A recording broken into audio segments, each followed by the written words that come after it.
We're quarantining. So, hey guys. I'm a bitch, I'm a boss. I'm a bitch and a boss, I'ma shine like glass. I'm a bitch, I'm a boss. I'm a bitch and a boss, I'ma shine like glass. I'm a bitch, I'm a boss. I'm a bitch and a boss, I'ma shine like glass. I'm a bitch, I'm a boss. I'm a bitch and a boss, I'ma shine like. Today's video is about when I was 16 years old. I was in foster care, and I've been in foster care like in and out like my whole life. Basically, today's story time is when me and my foster mom, we dated for 3 years. We were on the run together. Basically what happened, okay. I went to foster care with my brothers and sisters, and we got separated.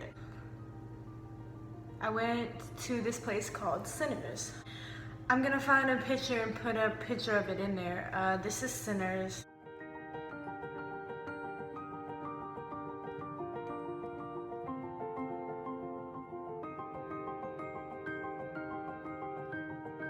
This is the place that me and my foster mom had met.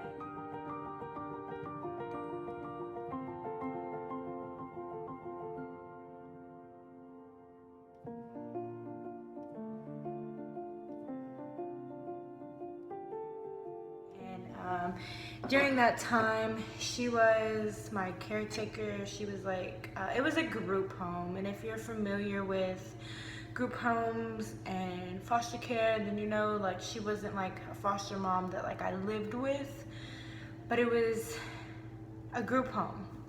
I was there with a lot of other boys and girls, and she was like the 7 p.m. to the 7 a.m. person, my foster mom, from 7 p.m. to 7 a.m.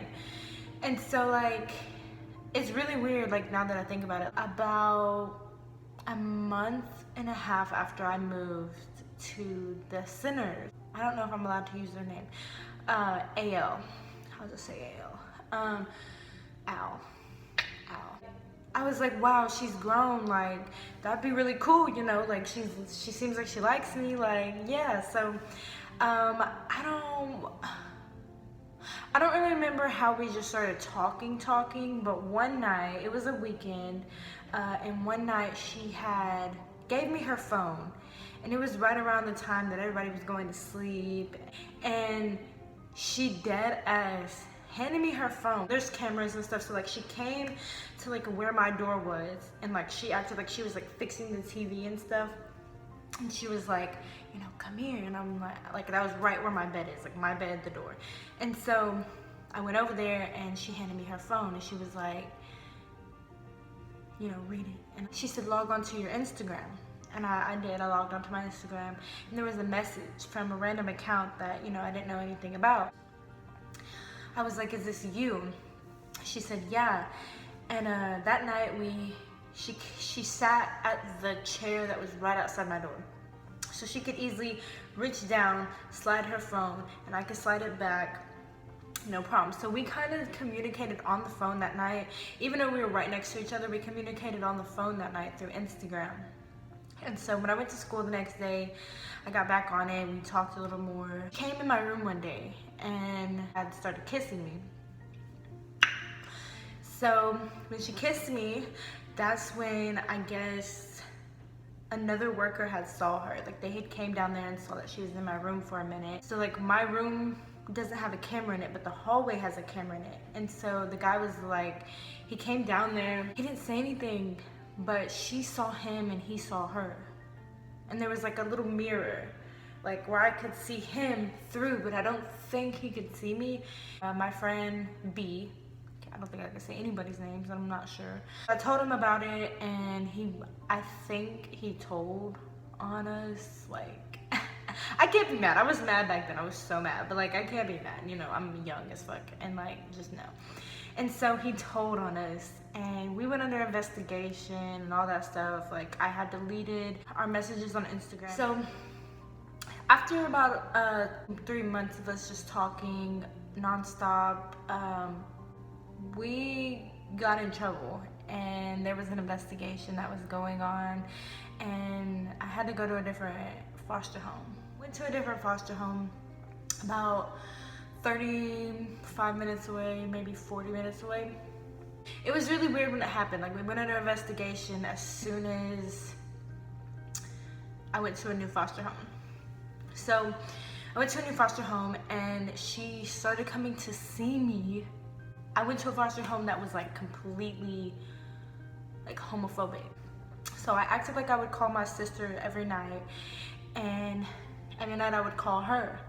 Well, I don't know if they started catching on or what, but I was down there for like 2 weeks before a child abuse investigator came and saw me at my school. And so like 2 weeks, so both of them Sundays she came and saw me down there, and I was like, whoa, what, like, okay, like, we're getting serious. She comes down there and she sees me. Like, we never talk when we're at church. I saw her one day. I told her what church I went to.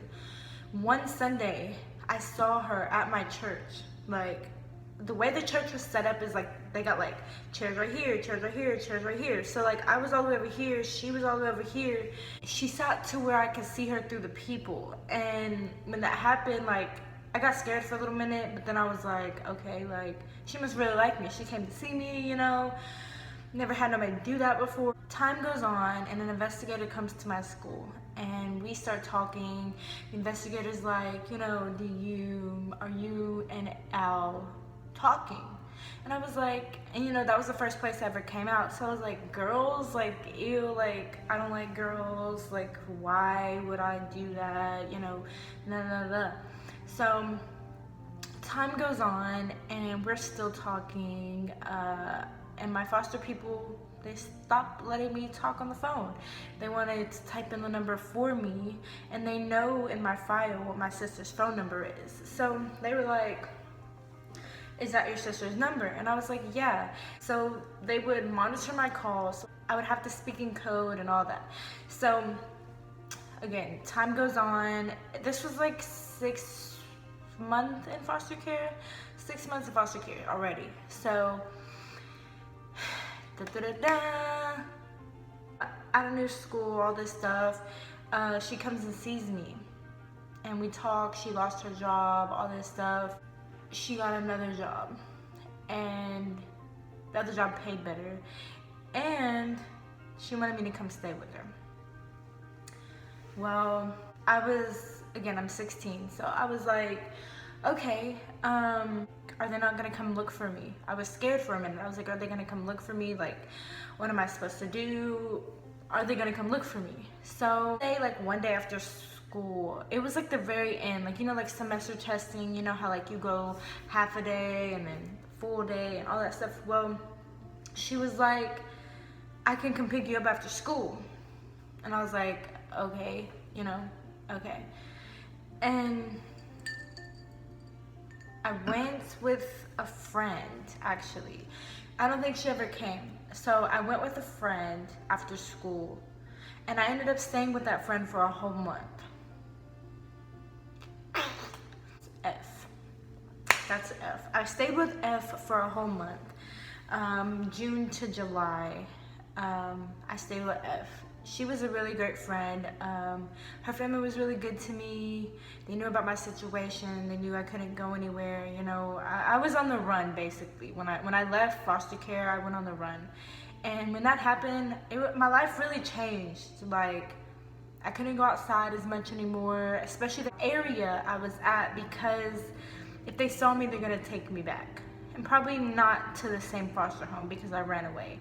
If you know foster care, then you know if you run away, you're an at-youth risk, and you go to DYS, or you go to jail, or you go to just bad places. So I stayed with F for a whole month. And then when me and Al finally got together, that's kind of when it started.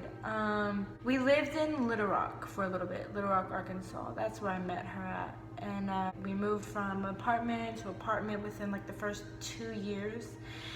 And she took care of me, you know, like I said, she got a new job. So she took care of me. She did, you know, everything I needed at least. And the first 6 months were gravy. Like, July to Christmas was like the best time of my life, you know, other than the fact that I couldn't call my family, and that kind of concerned me because I really love my brothers and sisters. But at that time it concerned me because I couldn't call my family, and I couldn't text my friends, and I couldn't get on Instagram, social media. I couldn't get on any of that because a month after, still everybody was looking for me, and I couldn't do anything. I don't know what to do. Like, I can't go outside, I can't call my family. Years, she took everything. There was no more TV. There was no more phone. There was no more laptops. There was no more computer. There was no more nothing. She took everything and gave me books. Sorry, my foot's asleep. She gave me books and was like, you need to study for school. I was in 10th grade at the time. So clearly I didn't graduate high school, do none of that. So I was still really sad that all the TV and the phone and the laptop, I was really sad that all that was gone, but I was excited about getting my GED, but I couldn't do it. I went from being 16 with, I could do whatever I wanted, whatever I wanted, to then going to, I can't even look out the window in my house. I was really like, okay, this is getting a little weird. And even though 6 months had passed, I'd still only talking to my family like maybe 3, 4 times. And it was just horrible. But I knew that going back to foster care wasn't worth it. I knew that staying and trying to weigh whatever that was out was better than going back to foster care, because I hated foster care. Foster care was not fun for me, so I didn't like it. A couple months later, we moved to another apartment, and so I could go outside. It had 2 balconies, so I could go outside, enjoy the fresh air, but I told her that's still not enough. Like, it's not about just going outside and sitting on a balcony that's bothering me and making my mental health bad. I can't talk to anybody. I used to have to hide in the closet when somebody would knock on the door or anything. I had to hide in the closet. There was a certain spot in the closet I would go to and hide anytime somebody would come over, like apartment people or anything. I had to hide in the closet. And that kind of affected my everyday life now today. Sometimes I get anxious opening the door for people or talking on the phone or just going places. I get really bad anxiety behind it. It was just a really trying time in my life because,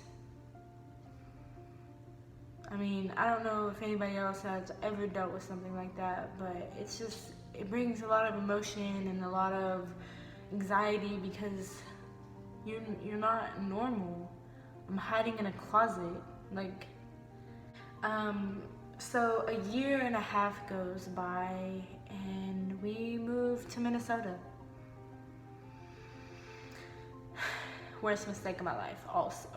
My mom, I was allowed to talk to my mom a little bit more then. I called her off of a private number, just called them private. They weren't allowed to call me. I was only allowed to call them. So I was talking to my mom and my older sister.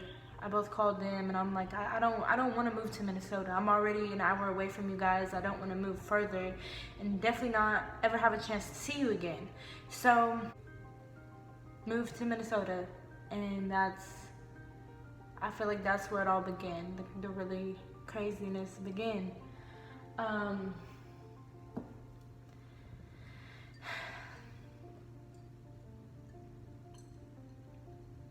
2 years went by and we moved to Minnesota. I had a fake name. My name was Tiffany Carson. It just wasn't fun. We had a whole 2-story apartment and she chose to move us 19 hours away in the middle of the woods on undeveloped land. Do you guys know what undeveloped land is? No running water, no lights, no nothing. It's undeveloped. There's not even a fucking house. She gets this big tent, right? This really big tent. She gets these solar power lights, you know, the whole shabam. She never let me know her financial situation, so I'm like, how is she affording all this? She don't have a job anymore now. Like what the fuck? So we're living in this tent we're using propane stoves, and where we went to was International Falls, Minnesota. If you know anything about Minnesota or International Falls, you know there's like 500 people there. Okay, not really 500, but it's like 6,000, and that it doesn't look or feel 6,000. I mean, it feels like 500 people are there, you know, and so I got really depressed. We lived 30 minutes away from a gas station, from a town. We lived in, and there was International Falls, the town that we lived by, and then we lived 30 minutes away from that. So the first couple nights there, International Falls, Minnesota is the icebox of the nation. It is cold. It's March or April, one of the months. And when we moved there, it was still really, really, really cold.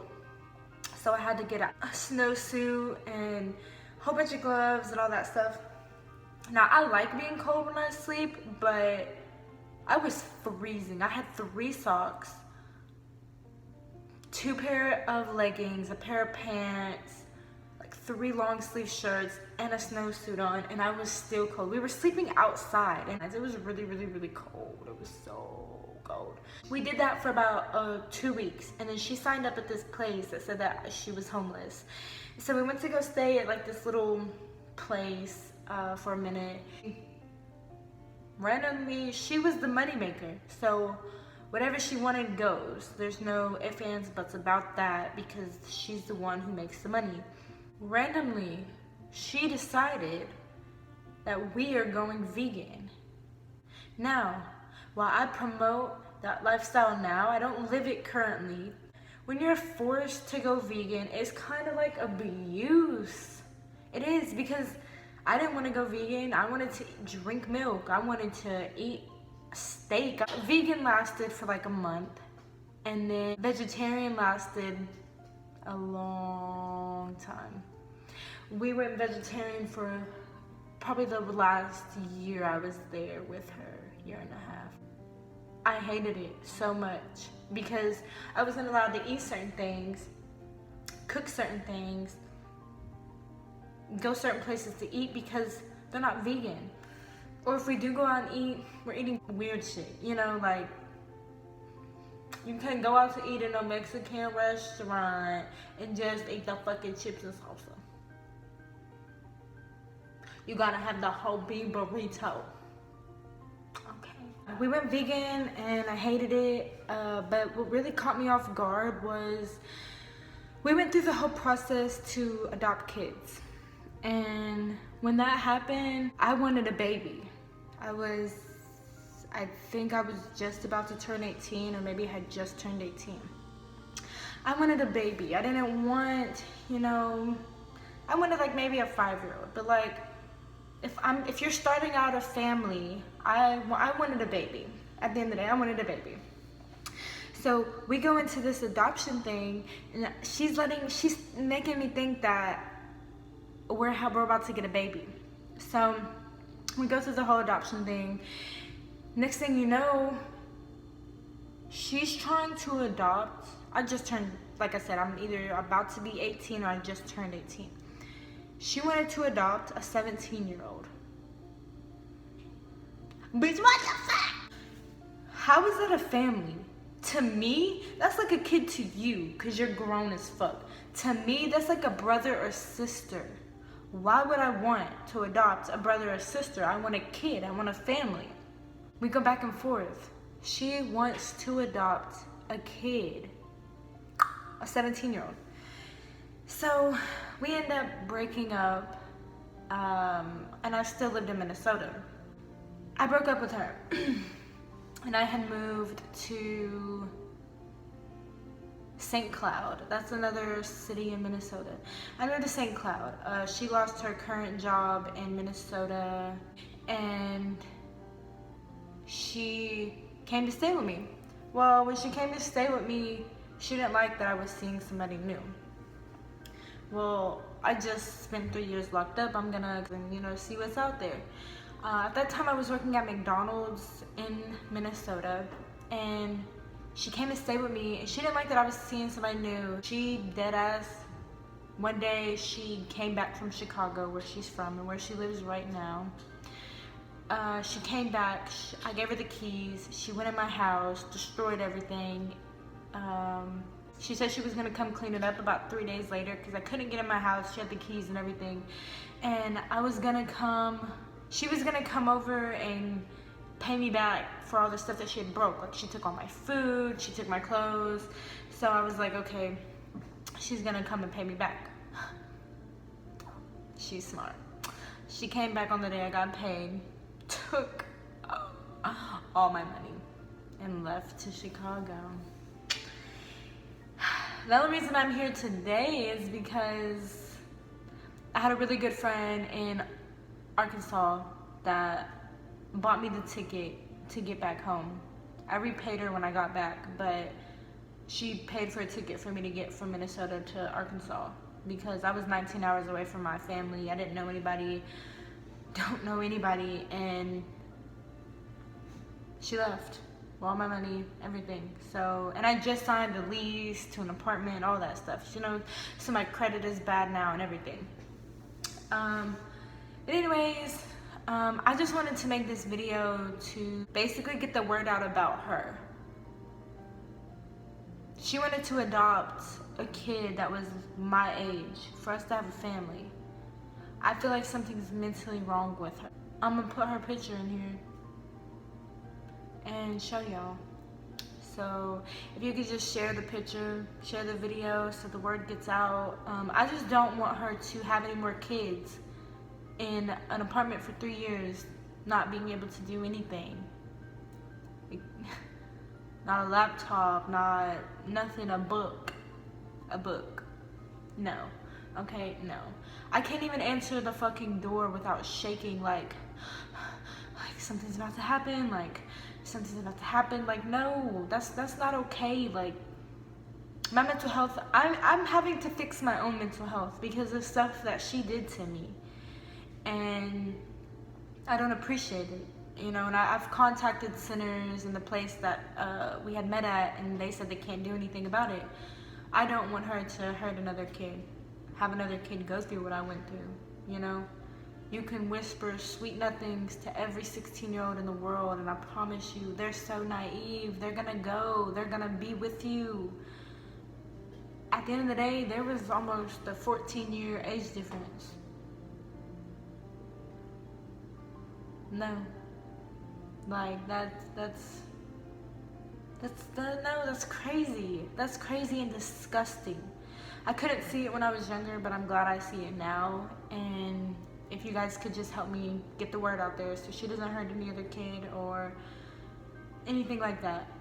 With that being said, share the video, like it if you want another story time or anything like that. If you want a story time, or I know this is different from all my other videos, my stripper videos, but I've been feeling in my heart like I've needed to share this for a long time. I don't want another kid getting hurt, so it goes nothing. But yeah, if you guys could just share the video, get the word out, like, comment, subscribe. Let me know if you want another story time or what are you guys into? I'm gonna try to start posting more, and just let me know what you guys want to see.